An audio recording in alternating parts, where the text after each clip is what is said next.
Well, Andre, we've already heard from Lando. He said, not my best day. Not the end of the world, though, championship-wise. He still managed to get P2. Yeah, I think we have to sort of acknowledge that Red Bull and Verstappen today, they were a little bit faster. Obviously, it would have been interesting to see if we were in condition to take the lead at the start and then somehow use the clean air that you have when you get in the lead. But honestly, Max was faster than us pretty much in all conditions. So at some stage, we thought that the second place is good enough with the perspective of the championship. Okay. Can I ask you specifically about the start? We heard on the team radio feed, Lando wasn't particularly happy with what Max was doing on the formation lap. He believed he was hanging back a bit. Did that influence his decision to cut him off so aggressively? Well, good question. You know, instinctively, actually, I thought at the pit wall, like, to tell Will and say, like, tell him to stay calm. But we don't know. We don't know if that was an influence or not. He was trying to defend the position, but I think on the inside he found much less grip than what he anticipated, and he went a little bit long. It's racing. We lost the position. We regained one on track with Russell, but like I say, I'm not sure we could have kept the lead with the pace that Verstappen exhibited today. Okay. Was Lando having to lift and coast for something at the end? Well, the result was safe. We just wanted to be conservative, bring it home, and then we'll play our cards in the last two races. Okay, and Oscar, we have to have a word about him. Maybe he needed to win the race to keep his championship alive. What's your view on that? My view is that mathematics is what counts. So Oscar needs to go into the two final races with the will to win them. And take it from there. It's still a very exciting and interesting finale of the season. So Max, Lando, Oscar, everyone will just go on to next race thinking we need to win, and then we see what happens.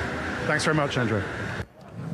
Well, that is a very, very solid result. And wow, Kimi Antonelli, almost, what was it? Almost the whole race on one set of tyres?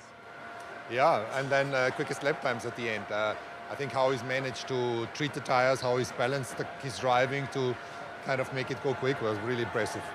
And George, tell us some of the issues, especially towards the end. We heard various radio messages about steering, but it didn't seem to affect his pace then. No, I think he has the ability to kind of manage to adapt his driving, and the steering got a bit sticky.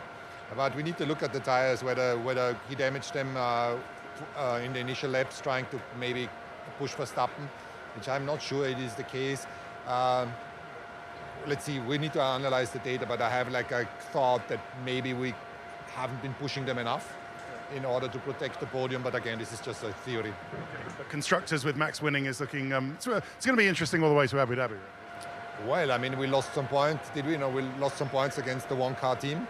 The one-car team. And 25, I think it is, so that's by far not enough to say that is easy. We just need to go to Qatar and to Abu Dhabi and do our best. Affections also from the team. Honestly, I think everyone back in Milton Keynes should be proud. The car was fast on a weekend where nobody had the time to do proper preparations because FP1, FP2 were somewhat disturbed, FP3 as well. But the car was fast. The tire management was certainly good enough.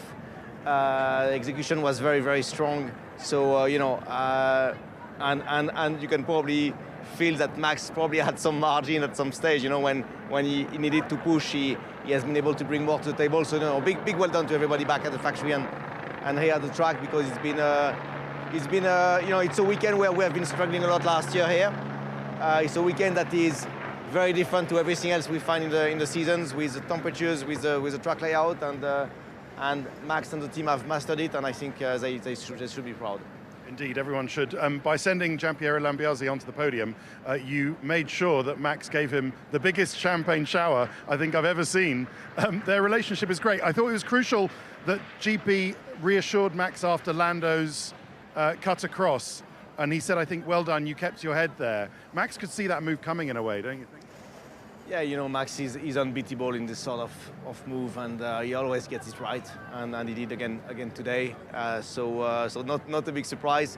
But yeah, there was, you know, it's always look easy after all, but there were a few critical moments in the race, you know, when George pitted and in the end both us and Lando stayed stayed out on a few other moments, but again, everybody managed it to perfection, and very, very happy to see Max and GP for the teams there.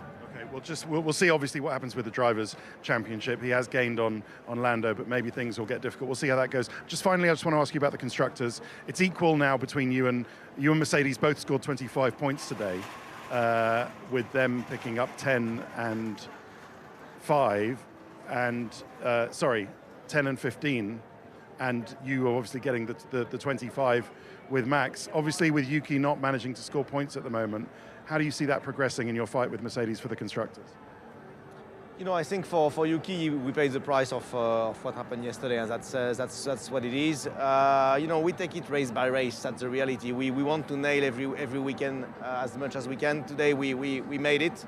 This weekend, that's what matters. A win is a win, and you know, we leave this race with a win, and we will reset, and we will prepare Qatar and look at Qatar with that very same objective, extract everything. The points are just the consequence. We don't do anything thinking of the points.